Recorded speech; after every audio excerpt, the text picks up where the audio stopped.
طيب السلام عليكم. ازيكم يا جماعة؟ انا احمد امين، وده الفيديو السادس من سلسلة ال HTML، واللي النهاردة هنتكلم فيها عن 4 حاجات مهمين جدا جدا جدا، ومستخدمين جدا جدا جدا، وهو ده بقى اللي هنبتدي فيه، ونقدر نقول ان من النهاردة دي الحاجات اللي نقدر نقول عليها ان هي فعلا فعلا مستخدمة آه، بكثرة كبيرة جدا في الموضوع بتاع ال HTML. طيب هنبتدي بان احنا نكريت ال HTML، او خلينا نقول index.html. وحشني الاسم ده جدا. خلاص. وبعدين هنعمل HTML زي ما اتعلمنا، ونختار ان هي HTML5، وبعدين نغير التايتل ونعمل سيف. خلاص خلاص. نروح نبص بصة اتغير. طيب تمام، الدنيا زي الفل، زي الفل. طيب اللي احنا هنتكلم عنهم ايه النهارده؟ اللي احنا هنتكلم عنهم بكل اختصار، هنعمل كومنت كده وبعدين نروح عاملين القصة دي كده. كده الديف كونتينر، السبان سمول كونتينر لحد دلوقتي، يعني اليو ال ان اوردرد ليست، الاو ال اوردرد ليست. برضو احنا لسه مش فاهمين ايه الكلام ده. طيب فاكرين لما كنا بنكتب بي element، نكتب فيه لوريم مثلا، بعد ما نعمل سيف، فاحنا بنروح هناك في البراوزر، بنشوف بنلاقيها جملة عظيمة كده، ونعمل مثلا كذا واحدة منها. احنا عايزين نعمل جمل تانية بس خاصة، وليكن مثلا احنا قلنا ان دول والله دول خاصين مثلا بمكان معين، او دي مقالة وفي مقالة تانية. تمام تمام، هنعمل سيف، هنلاقي الدنيا برضو هناك ايه؟ ايه ده؟ ايه ده؟ انا مش مميز. طب انا دلوقتي عايز اميز بقى.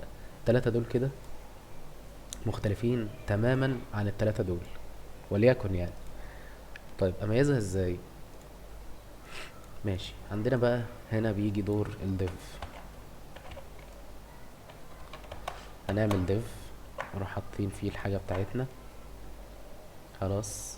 ونروح رايحين البراوزر، نعمل كده ريفرش، مفيش حاجة اختلفت خالص، ده لسه زي ما هي.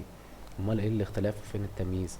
التمييز بيجي منين؟ بيجي من ان احنا قلنا مثلا عايزين نديله لون معين في الباك جراوند بتاعته، وليكن لون يظهر فيه الاسود اللي هو البيج مثلا، مع ان ده مش بيج.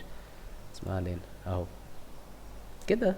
اه التلات مقالات دول مختلفين تماما عن التلات مقالات دول. طب لو انا عايز كمان اميز التلاتة دول، اللي هو بتوع احمد وادهم وعمرو، احطهم في ديف كمان. ماشي ماشي. طبعا احنا قلنا لو عملناهم كده مش هيبان اي اثر خالص، لحين ان انا فعلا اعمل اثر بالستايلينج او بالسبيسنج او اي حاجه. خلاص. ممكن يعني اعدي سبيسنج فعلا، وليكن مثلا ده، مش عارف اللون ده اسمه ايه اساسا، بس اهو. خلاص. ممكن اصغر واكبر فيه عادي جدا، يعني ممكن مثلا اديله ويتس 500 بكسل. ظابط. طب والله لا، ده انا عايز اوسطن المقال ده، انا عايز اوسطنه احطه في النص. مارجن اوتو سيف وريني. بس انتوا فاهمين؟ يعني احنا من خلال الديف اللي احنا استشفيناه دلوقتي، بعد فترة ما من الزمن، واحنا عمال نقول ان الديف يعمل واحد اتنين تلاتة وبتاع مش عارف ايه، طب برضه ما فهمناش. لا، الديف بقى هو عبارة عن كونتينر نحط فيه الاليمنتس اللي احنا محتاجينها علشان نقدر نعمل ليها ستايل معين، حجم خط معين، شكل ما، يكون حاوي لمجموعة من الكود، بين قوسين مع تحفظي، ولكن خلينا نقول ان هو يكون حاوي او شايل شوية elements جواه، اقدر ان انا اطبق عليهم اي حاجة انا عايزها مع بعض. تمام تمام، هو ده وظيفة الديف. وظيفة الديف ان هو بيكونتين او بيلم شوية elements، شوية عناصر نقدر من خلالها نطبق عليهم اي حاجة احنا عايزينها، زي ستايلز او زي اكشنز. الاكشنز من ناحية الجافا سكريبت، او ستايلز من ناحية السي اس اس. تمام تمام. ده كده وظيفة الديف انا هسيب كل حاجه زي ما هي، بكل الالوان الغشيمه دي، بكل الاشكال العبيطه دي. وهعمل ايه؟ هعمل بس ان انا عايز، لا ده انا بقى ايه، عايز اقول ان ده اللي هو جوه اصلا الديف اللي هو الكبير ده. خلاص، لا ده انا عايز اقول ان احمد الباراجراف الاولاني ده خاص باحمد. خلاص. طب انا هبينها منين بقى؟ هنا هتيجي وظيفة حاجة اسمها سبان، اللي احنا قلنا ان هي دي سبان، وده مثلا خاص بادهم. خلاص، فانا هقول له والله برضو سبان، احط جواها ادهم. وبعدين هاجي اقول له عمرو، يعني اشمعنى عمرو؟ عايز ابينه برضو، انت فاهم؟ ادي عمرو. خلاص، معلش يا عمرو عشان ما تزعلش اهو، وسيف. طب اروح نبص في البراوزر، مفيش بلح، مفيش اي حاجة ظهرت خالص. انت فاهمني؟ طب امال ايه لازمتها الاسبان دي؟ احنا لو جينا نبص من غير اي ستايلز ومن غير اي حاجه، لو جينا نبص كده، خلاص، ورحنا ماسكين اللي احنا قلنا بيها ان هي بيكنج تول، او ان هي بتسلكت الايتمز وكده، فهنقف. بص، قفش مين لوحده وقال لك ان هو ايه؟ قال لك ان هو تحت اهو سبان، والكالر بتاعها مش عارف ايه، والفونت بتاعها ايه، والكلام ده كله تمام. لو جينا نبيك ده هيقول لك ان ده باراجراف. طب لو جينا ننزل لده هيقول لك ان ده باراجراف. طب لو رحنا لده سبان، وهكذا. قيس على كده بقى. لو جينا بقى نقفش ده كله على بعضه كده، هيقول لك ان ده ديف. خلاص، والديف ده واخد مارجن اوتو، علشان كده وسطناه. سيبك من الستايلز، بس انا بتكلم ان ده الديف الحيوي ليهم كلهم. نيجي نمسك كل واحد لوحده، هيقول لك تمام انا معاك، وهنا نفس الكلام. خلاص. طيب تعالى بقى نروح نبص نشوف السبان فعلا ايه فايدتها. خلاص. لما احنا قلنا فوق عليها هنا ان هي سمول كونتينر، طب سمول كونتينر لمين؟ للحاجات اللي زي احمد وادهم وعمرو، واي جزء في الباراجراف بتاعي انا محتاج ان انا اميزه ازاي؟ ان انا اديله لون معين، حجم معين، شكل معين. وليكن مثلا عايزين نقول له والله ان انت لونك يا ادهم باك جراوند كولر ريد، لون غشيم بس معلش نستحمل بعضنا يا جماعه. خلاص كده انت عينك اتسلطنت لما انت شفت ادهم ده احمر، ايه ده بقى ادهم ده بقى؟ قال لك ادهم لورين مش عارف ايه. فانت فاهم؟ طيب تعالى نبك حاجة تانية ونروح نشوف احمد مثلا. احمد لو قلنا له لو قلنا له وسط الزحمة دي كلها كده ان انت هترجع للوايت تاني، الباك جراوند بتاعتك وايت تاني. خلاص. وبعدين رحنا قايلين والله لا ده انت بقى ايه، روح بص علينا كده. شفت شكلها مش لطيف، بس يعني ايه، بلاش يعني. خلينا مثلا نقول ان هي بلاك. خلاص، الكولر نفسه وايت عشان يبان. فاهمني؟ طب سيف، يلا بينا. واو، ما اتطبقتش الباك جراوند كولر بلاك ليه يا اسطى؟ مش عارف ليه ما اتطبقتش بصراحة. وهكذا عمرو، وهكذا اي حاجة تانية. ف مينلي الفرق البسيط جدا ما بين السبان وما بين الديف ككلام تكنيكال، ان الديف بلوك اليمنت، واحنا قلنا يعني ايه بلوك اليمنت في فيديو اللي فات تقريبا او اللي قبله. والسبان عبارة عن inline element. طيب يعني ايه inline ويعني ايه بلوك زي ما هو باين كده، انا واخد المساحة حتى لو في اجزاء فاضية. انا لو شلت مثلا المارجن اوتو ده، انا لو شلت المارجن اوتو ده اللي انا موسطن بيه يعني البتاع. خلاص. ولو شلت كمان الويتس، يعني انا مثبت له الحجم بتاعه العرض يعني. خلاص، ورحت رايح كده، راح واخد الفول ويتس اللي هو حجم الشاشه كلها. خلاص. لو رحت عامل انسبكتور كده ورحت جايبه في الجنب، معلش يا جماعه بحب اجرب معاكم الحاجات دي علشان يعني ايه، لا مؤاخذه عملتها غلط اهو. فضلت اعمل كده واصغر. شايفين اللي بيحصل؟ شايفين؟ هو واخد برضو المساحه الكامله من الايه، من الشاشه. يعني انا مثلا لو اخترنا دي واخترنا ان هي تبقى موبايل، مثلا ايفون 12. خلاص. طيب اهو على قد الشاشه بتاعت الايفون 12. طب لا يا عم، انا عايزها لاكس ار، نفس القصه. انا عايزها اس اي، معرفش بتاع ده مثلا، يعني عايزها الايباد اير. فاهمني؟ يعني هو ده اللي بيحصل، ده اللي بيحصل ان البلوك اليمنت بياخد المساحه كلها ايا ما كانت ايه هي، طالما احنا مش بنديله ستايلز معينه. خلاص.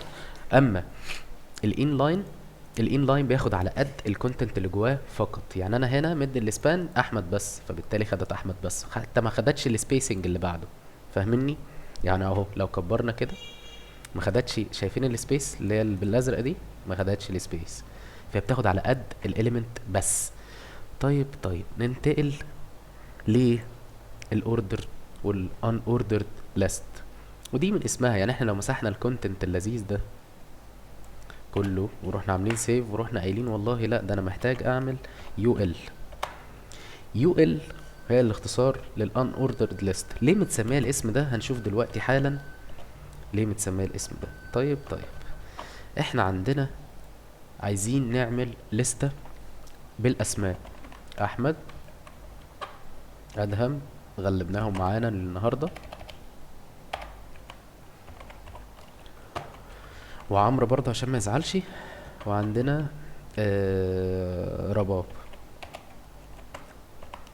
معلش الكيبورد بتاعتي شقية خالص. ايه ده بقى؟ ايه ده؟ لستة اهو، احمد وادهم وعمرو ورباب. ماشي. ليه جايه بالشكل ده؟ ليه البوليتس دي؟ ليه النقط دي؟ هي دي بقى الفكره بتاعت ان هي ان اوردرد ليست. هي عباره عن لستة بس، ما هيش مترتبه، ملهاش ارقام، ملهاش ترتيب معين، ولا تصاعدي ولا تنازلي ولا مش عارف ايه، ولا بالابر كيس ولا باللور كيس، ولا مفيش الكلام ده. هي لستة بس. يعني ميزتها الوحيده ان هي لستة، ملهاش ترتيب، ملهاش ارقام، ملهاش اي حاجه، عشوائيه من الاخر. خلاص. طيب لو جينا نعمل نفس الحوار ده، كوبي اهو، ورحنا نازلين تحت كده وعملنا الاتش ار لو فاكرين عشان تفصل، وعملنا بي ار برضو مش هتضر لو استخدمناها، ورحنا حاطين كده، ورحنا عاملين كده كنترول دي علشان نحدد اللي تحتها، وقلنا او ال. ماشي. وبعدين رحنا عاملين سيف، ورحنا تحت كده اوبا، نفس الليست يا جماعه نفسها. فاهم؟ بس ايه اللي حصل بقى؟ ادي واحد، ادي اتنين، ادي تلاتة، ادي اربعة. انتوا فاهميني؟ بس فالحوار بسيط، بس احنا منصعبوش على بعض. خلاص. يبقى احنا كده قلنا ان الاوردر ليست، يا رب الاوردر ليست بتبقى مترقمه او مترتبه على حسب الحاجه اللي احنا عايزينها. انا هعمل لكم حاجه دلوقتي اللي هو تدل ان مش لازم ارقام بس، يعني عامه ممكن نخليها حروف اي بي سي، سواء كابيتال او سمول. ممكن نخليها هيروليفي، ممكن نخليها مش عارف ايه، ممكن نخليها زي ما احنا عايزين، الترتيب بتاعنا زي ما احنا عايزين.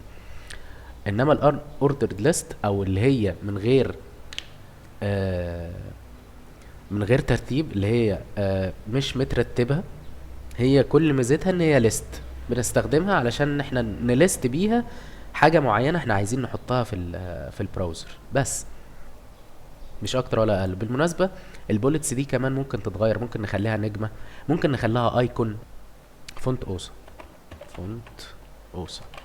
احنا عايزين نروح فين؟ عايزين نروح للايكونز، عايزين نسميه ليست مثلا، ليست اهو، ونروح عاملين كده. ماشي. جالك ايه يا معلم؟ جالك ان الايكونز دي ممكن تتحط، ممكن مثلا عايزين لا اروز. ماشي. يا رب، يا رب اتوب عليا من الكيبورد دي. طيب اهو، ممكن ناخد الارو ده ونحطه هنا مثلا مكان البوليتس دي، نخليهم كلهم اللي هم مشاورين كده. يعني يا جماعه مش عارف انتوا مش، انا بشاور ليه بايدي مش عارف، بس خلينا نقول ان دي البينت مثلا اهو. معلش يا جماعه استحملوني، بحب انا افيجوالايز القصه مش اكتر. ممكن نخلي بقى ايه زي ما احنا قلنا، ادي سهم، ادي التاني، ادي التالت، ادي الرابع، ادي الخامس، ونكتب بقى هنا الاسماء بتاعتنا: احمد، محمد، حسين، ايهاب، فيروز الشحرو، اي حد. فاهمين؟ ف فبس فهي دي الفكره في الان اوردرد ليست. ممكن نغير البوليتس دي، ممكن نغير برضو الارقام دي. محتاجين بقى نعرف ازاي، فاحنا بنكتب اتريبيوت اسمه تايب. ماشي. التايب ده انا بديله مثلا، شوف اهو، يعني فيجوال ستوديو كود موفر عليا. قال لك ايه يا معلم؟ قال لك انت ممكن تديله تايب 1 او A او A سمول، A كابيتال يعني، او A سمول، او الاي او الاي. طيب خلينا نجربهم كلهم، يعني احنا كده كده هي موجوده اوريدي ايه، واحد. صح صح. ستارت 10 اهو، ابتديناها من 10. تمام. تمام. مفيش اي مشكله في الموضوع ده. ده اتريبيوت تاني، بس هي التايب بتاعها كان نمبر. طيب ممكن انا اديله ايه؟ طيب ايه كابيتال يعني. خلاص، وبعدين نعمل سيف. يا رب لا نعمل سيف بقى ونشيل الايه الستارت دي. A B C D، وممكن يكمل لو في elements اكتر من كده بكتير. طيب خلينا نجرب ال A small اهو، A B C كله small. طيب عايزين نجرب ال I capital الاول، بعدين نعمل سيف نروح نبص. يبقى كده نعمل ريكاب سريع جدا على اللي احنا عملناه او قلناه النهارده. طيب دلوقتي قلنا الديف هو كونتينر كبير بيشيل elements كتير جدا، عدد لا نهائي عادي. خلاص، وبنميز بيه الحاجه اللي احنا عايزين نميزها، سواء بستايل او سواء باكشنز.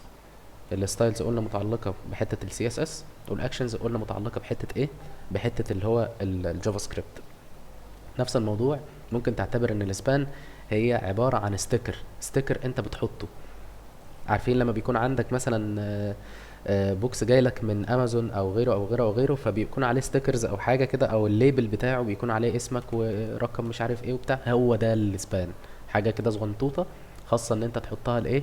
للحاجه اللي انت عايز تبينها وبس. زي ما احنا هنا اتكلمنا عن احمد وادهم وعمرو والكلام الجميل ده كله، وقلنا ان هو حرفيا بيفت المحتوى وبس. يعني هو حتى ملوش دعوه بالسبيس اللي بعد احمد او ادهم او عمرو. فاهميني؟ بس كده. طيب ايه هي الان اوردرد ليست؟ قلنا ان هي عباره عن لستة، بس كل اللي بيميزها ان هي لستة فقط، ممكن تحط فيها الاليمنتس اللي انت محتاجها، او الاسماء او الارقام او اسماء الفاكهه او اسماء البلاد او ايا من كان البيزنس بتاعك اللي انت عايز تعمله من خلال الليست دي. بس بتكون من غير ترتيب. خلاص، بيكون فيها الاشكال دي وبس، والديفولت بتاعها هو البوليتس. ولكن في العادي بنغير البوليتس دي، بنخليها اروز، بنخليها ايكونز، ايا من كانت ايه هي الايكونز. ممكن نحط صور، ممكن نحط اي حاجه. خلاص. طيب الاوردرد ليست قلنا ان هي عباره عن نفس الليست دي ونفس كل حاجه، حتى التكوين بتاعها هو اللي هو عباره عن الاو ال، وبعدين بتستخدم ال اي دي خاصه بكل اليمنت تقدر تحطه جواها. يا رب يكون الفيديو ده بسيط والدنيا فيه لذيذه، وتكونوا اهتمتوا بيه، واكون انا قدرت اوصل المعلومه. اتمنى تطبقوا بايديكم. لو عوزتم اي حاجه الكومنتات موجوده. السلام عليكم.